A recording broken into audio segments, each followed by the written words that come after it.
Hello everyone, this is Small Hobbies, and today we will be taking a look at the hguc Gouf Custom. So, I love the Gouf Custom. It's one of my favorite mobile suits from one of my favorite Gundam series, 8th MS team.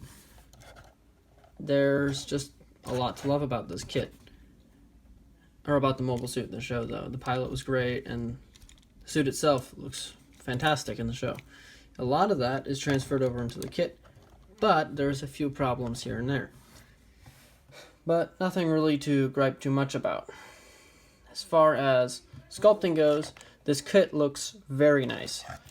There is good detailing all over, especially on the legs. And the cockpit, there's a clear piece in there, so you could put an LED light in there if you wanted to. And there's just really good detailing on the arms as well, and on the shoulders, and on the head. But still pretty basic because it is a high grade.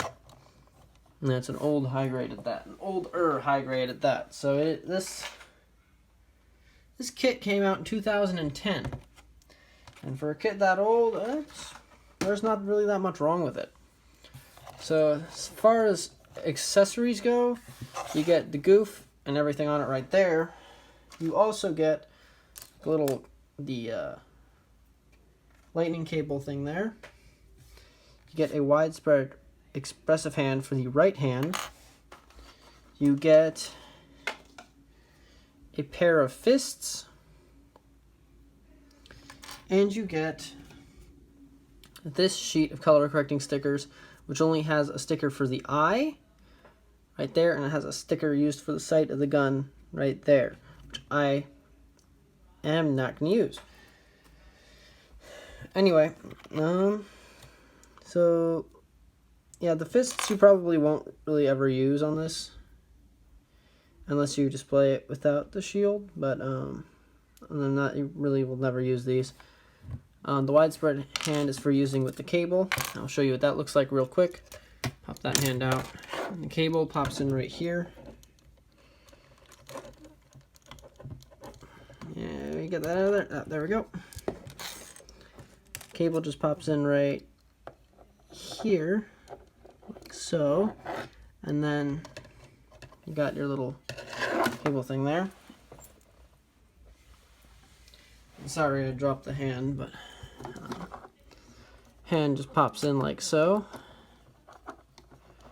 And you can put them in some action poses like that. I'm a little bit rushed for time today, so I won't really be doing many action poses, but that's kind of what it would look like.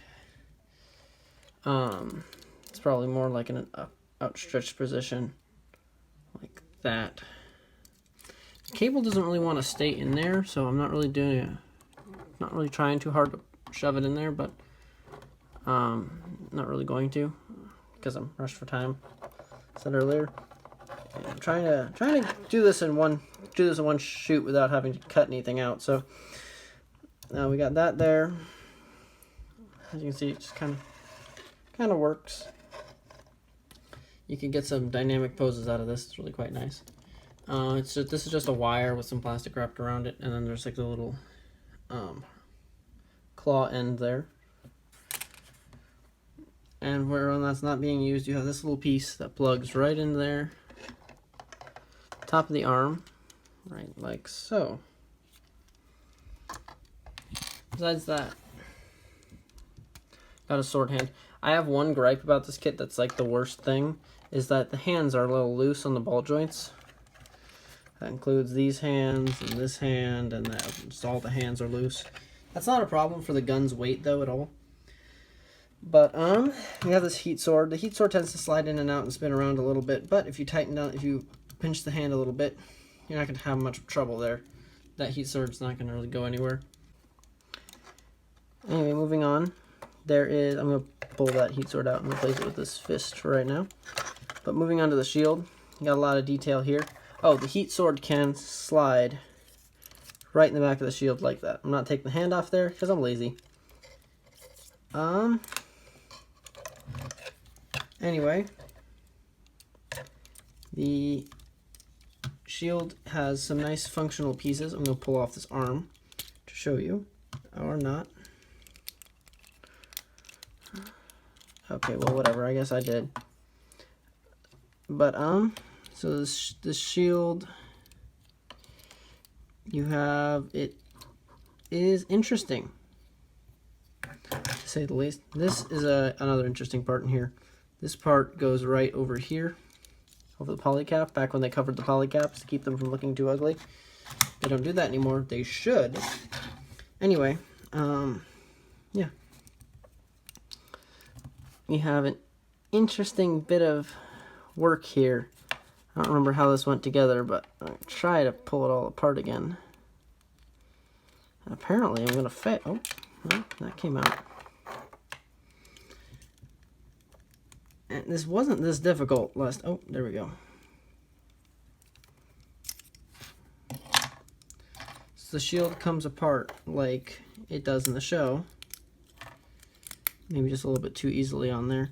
I do recommend gluing this part though, because if this brace isn't on there, this part will just fall off. So I'd glue that to that little piece of there. Besides that, you do have the arm cannon here. And despite the weight of this, the arm has no trouble holding it up at all. And that's large, and you can hold it up in any pose you want, because you get this little piece right here that locks this piece into place in like an outstretched position. So despite this giant minigun being on there and the shield and all the bits there, you don't really have a problem holding the arm up at all. But yeah, this all just slides on the shield. So I'll show you how that works real quick. You have the shield here, and this just boop, slides on, and then this part just goes shapoopy. It slides right on there. And then you can go ahead and store away your heat sword. And something what it would look like if it was off. It's off. You do have this nice cannon here, and this, as far as moving parts goes, this thing just has the up and down piece. This doesn't have any moving parts except for like the parts that come off. Well, on to articulation. I'm not taking that off the arm. I'm going to count that as part of the arm. So,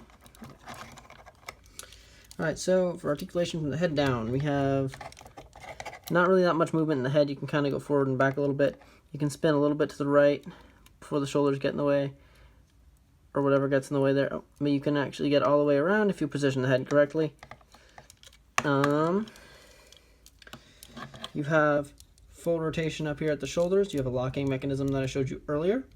That right there locks in place. Your shoulder joints are on hinge joints, so they will hinge out about that far, allowing the arm to come up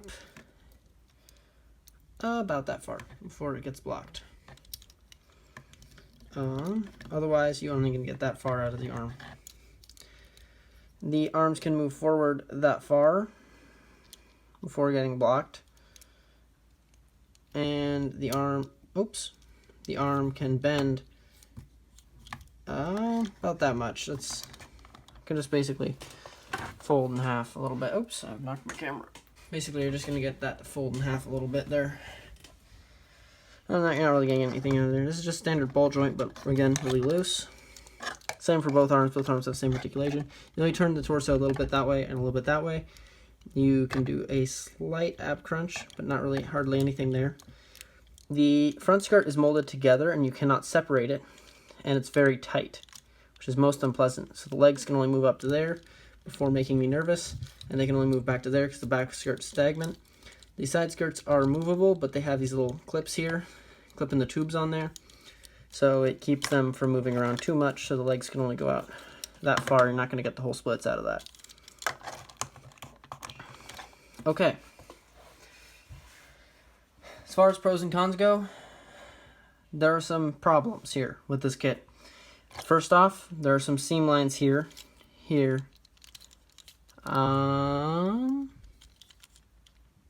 and here and here that are really bad. Other than that, wrists are loose. The hip joints are a little loose for my taste. Okay, and no bend at the toe. Oh, the foot can move up about that far, move back that far, move side to side that far, and it's got a double jointed bend at the knee, but you're only going to get that much out of it. Okay, that finishes the articulations. Anyway, as far as cons go, that's pretty much it. Those, you've just got the seam lines here, here, here, and here. And then you have